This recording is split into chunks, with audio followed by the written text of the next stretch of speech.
이 시간에는 로마서 8장 1절에서 16절 말씀을 조혜원 집사님 나오셔서 공독해 주시겠습니다.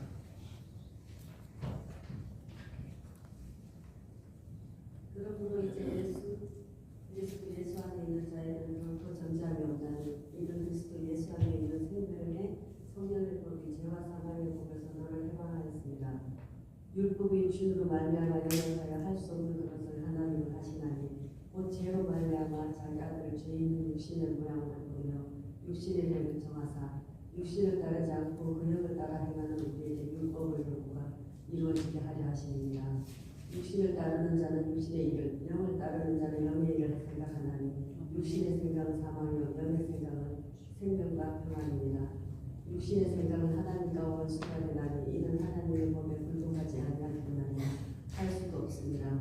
육신에 있는 자들은 하나님을 기쁘시게 할 수도 없습니다. 만일 너희 속에 하나님의 영이 거하시면 너희가 육신에 있지 아니하고 영에 있나니 누구든지 그리스도 영이 없으면 그리스도의 사람이 아니라 또 그리스도께서 너희 안에 계시는 몸은 죄로 말미암아 죽은 것이며 영은 의로 말미암아 살아있는 것이니라. 예수를 죽은 자 가운데서 살리신 그의 영이 너희 안에 거하시면 그리스도 예수를 죽은 자 가운데서 살리시니가 너희 안에 거하시는 그의 영으로 말미암아 너희 죽은 몸을 살리시니라. 아멘.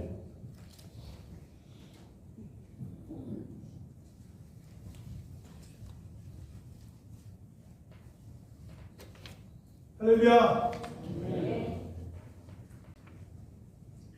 우리들이 이 세상을 살면서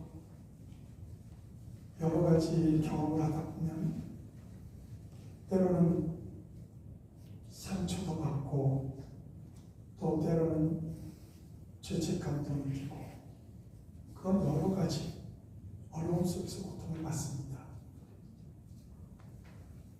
그러나 그것을 우리가 해결할 수 있는 어떤 부분도 있지만 해결되지 않는 부분들도 참 많습니다.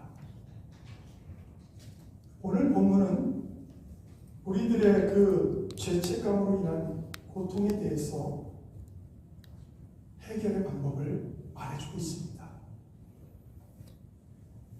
로마서 8장 1절부터 11절 말씀을 통해서 그래서 그리스도 안에 있는 자에게는 정죄함이 없느니라. 믿습니까? 네. 그리스도 예수 안에 있는 자는 결코 정죄함이 없습니다. 이것을 우리가 믿지 못하면 우리는 이 땅에 살면서 계속적으로 고통 속에 살아가게 됩니다. 하나님은 우리를 의인 삼아주시고 하나님의 자녀 삼아주셔서 우리의 모든 죄를 예수 그리스도를 보내셔서 십자가에서 물과 피를 쏟으심으로 대신 죄를 속해주셨는데 우리는 아직도 그 죄의 속박에서 벗어나지 못하고 계속적으로 어려움 속에 살아갑니다. 이 말씀은 우리들에게 주시는 단순한 위로가 결코 아닙니다. 우리들의 삶을 바꾸는 복음의 핵심적인 내용입니다. 그래서 우리는 이 말씀을 선포하고 이 말씀을 믿고 이 말씀을 따라서 살아가야 하는 것입니다. 오늘 본문 로마서 8장 1절과 2절을 보면 이렇습니다. 그러므로 이제 그리스도 안에 있는 자에게는 결코 정죄함이 없나니 이는 그리스도 예수 안에 있는 생명의 성령의 법이 죄와 사망의 법에서 너를 해방하였습니다. 그렇습니다. 그리스도 예수 안에 있는 사람들에게는 정죄함이 없다. 이 그리스도 예수 안에 있는 사람, 이것은 그리스도 예수를 믿는 사람, 공동 번역에는 예수 그리스도와 함께하는 사람, 이런 사람에게는 정죄함이 없다고 말하고 있는 것입니다. 왜 그럴까요? 왜 그리스도 예수 안에 있는 사람들에게서는 죄와 사망의 법에서 해방됩니까? 그것은 예수 그리스도 안에서 생명을 누리게 하는 성령의 법이 우리들의 각자의 죄와 죽음의 법에서 해방시켜 주셨기 때문입니다.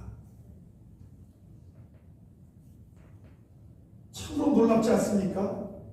예수님을 믿는 사람은 성령님의 능력으로 죄와 죽음의 지배에서 벗어날 수 있다는 것입니다.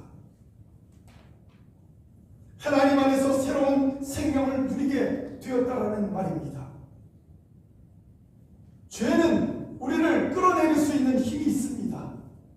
죄는 우리를 넘어지게 만들고 우리를 고통 가운데 임하게 만들고 죄는 우리를 점점 더 고난의 길로 가도록 그렇게 만듭니다.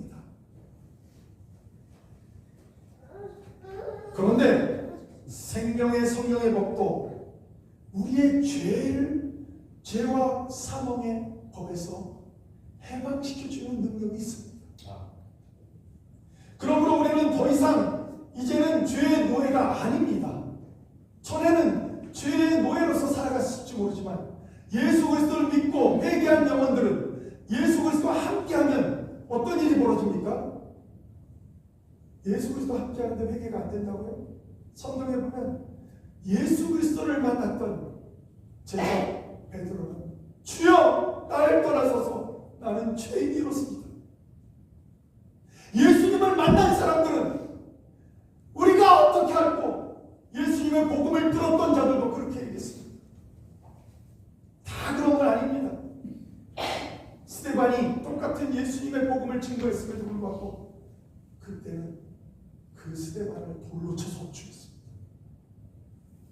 그런데 베드로가 성령이 충만한 베드로가 복음을 전할 때 그때 그곳에 있던 사람들은 형제여 우리가 어떻게 할까? 그때 베드로가 말합니다.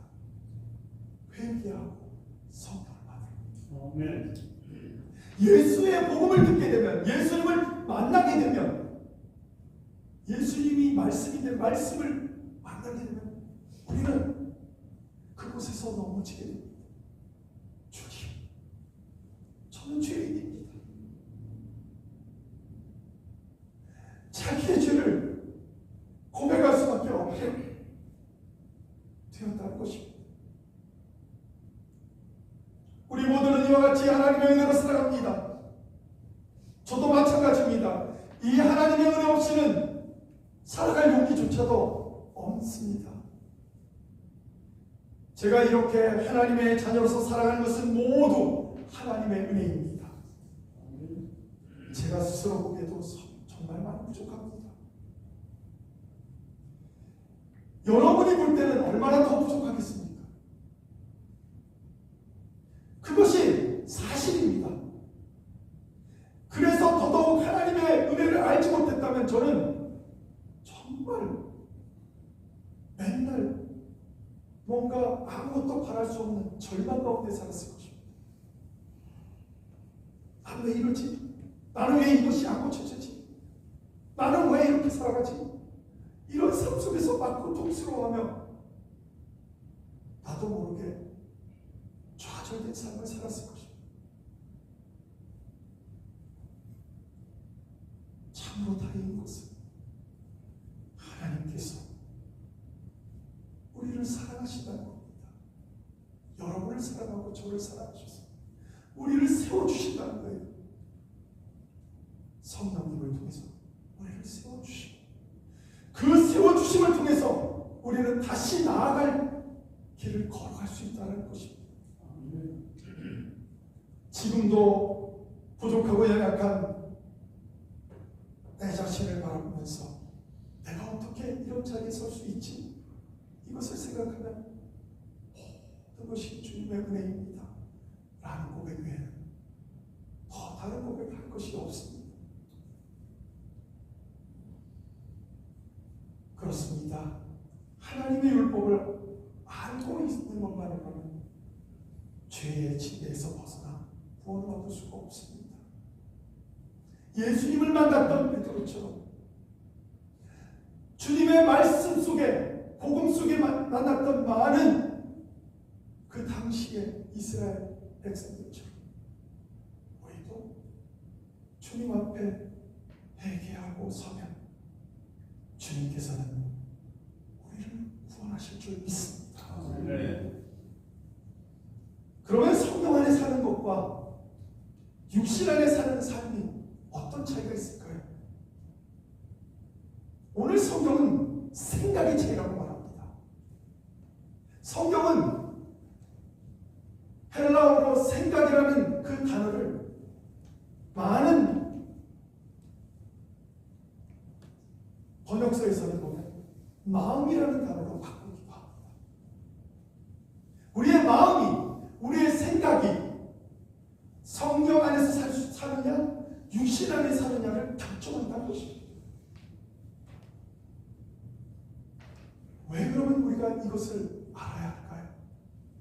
생각의 차이가 우리들의 신앙적인 삶을 이끌어가기 때문입니다. 니체는 책에서 이런 말을 했습니다.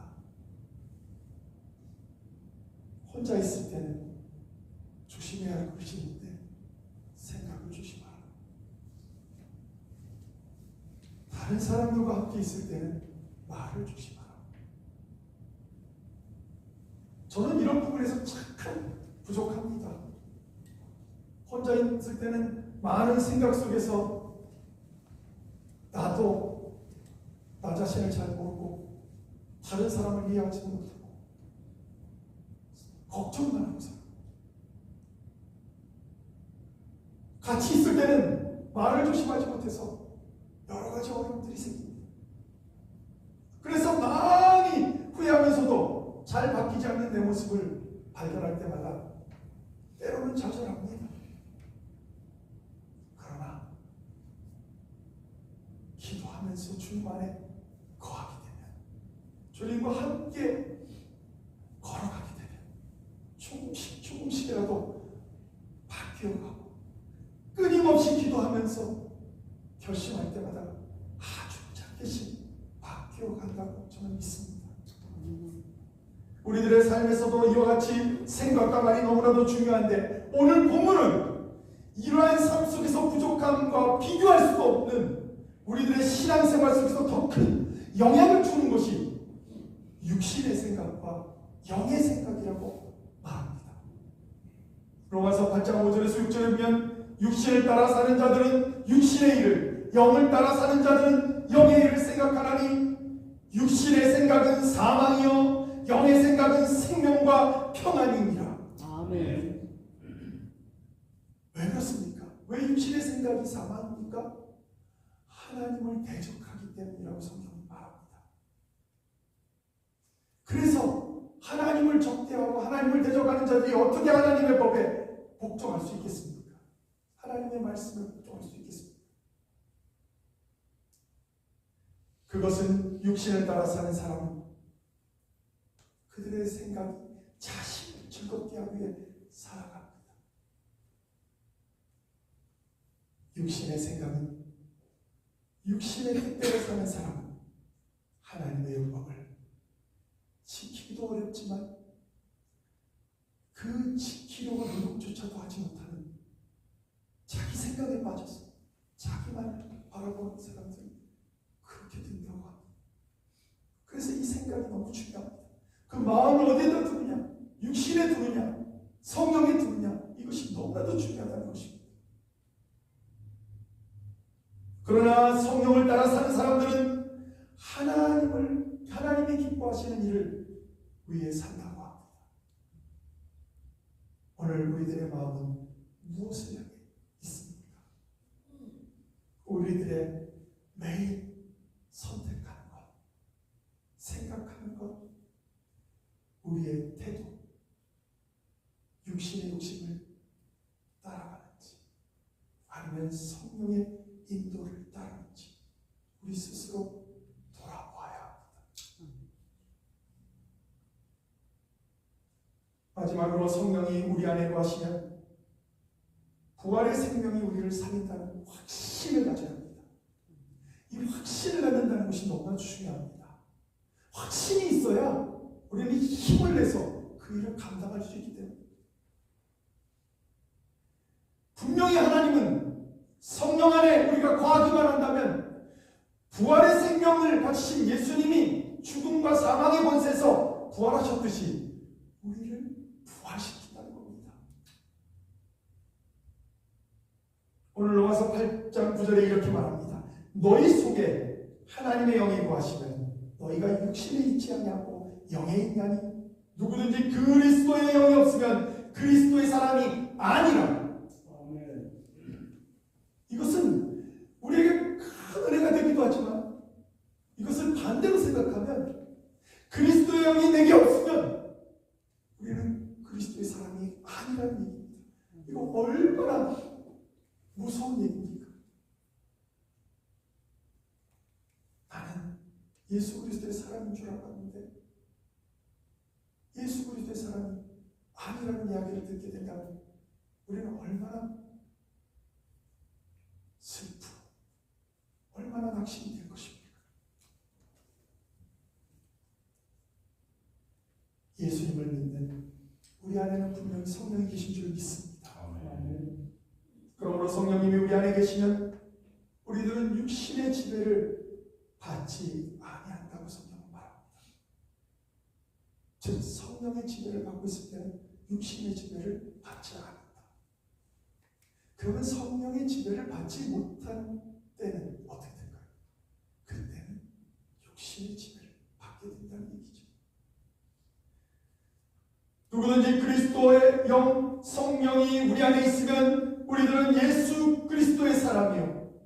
우리 안에 성령이 없으면 우리들은 예수 그리스도의 사람으로 살아갈 수가 없다. 이렇게 현대어 성경에서는 말하고 있습니다. 그리스도께서 우리 속에 계신다고 해도 우리들의 육신은 죄 때문에 죽을 수밖에 없습니다. 그러나 그리스도께서 우리들의 영혼을 용서해 주셨기 때문에 우리들의 영혼은 또 우리들의 새로운 육체는 다시 살아 영생하게 될 줄 믿습니다. 죽은 사람 가운데 예수님을 다시 살리신 하나님, 그 하나님이 우리 안에 계신다면 그리스도를 살리신 그분이 우리들 안에 계시는 성령님을 통해서 분명히 우리들을 죽을 몸에서 살리시게 될 줄 믿습니다. 그러므로 우리 함께 외쳐봅시다. 그리스도 안에 있는 자에게는 정죄함이 없다. 이렇게 우리 한번 입술로 고백해 봅시다. 그리스도 안에 있는 자에게는 정죄함이 없다. 좀 긴가요? 그리스도 안에는 정죄함이 없습니다. 기도하시기 바랍니다.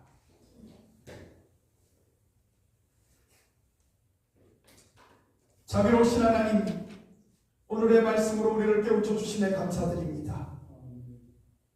우리 안에 계신 성령님, 육신의 생각을 물리치시고 우리를 성령대로 인도하여 주시옵소서. 정죄함에서 자유롭게 하시고 생명과 평안의 삶을 살게 하시며 죽을 몸도 살리시는 부활의 능력을 경험하게 하여 주옵소서. 이제 주님 앞에서 결단합니다. 매일 생명을 의지하며 그리스도 안에서 살겠습니다. 우리의 부족함을 아시는 주님께서 우리를 붙들어 주시고 성령님을 통하여 더 큰 능력과 은혜로 채워 주옵소서. 그래야 우리의 가정과 교회, 이 땅의 성령의 불로 새롭게 하여 주시옵소서. 예수 그리스도의 이름으로 간절히 기도합니다.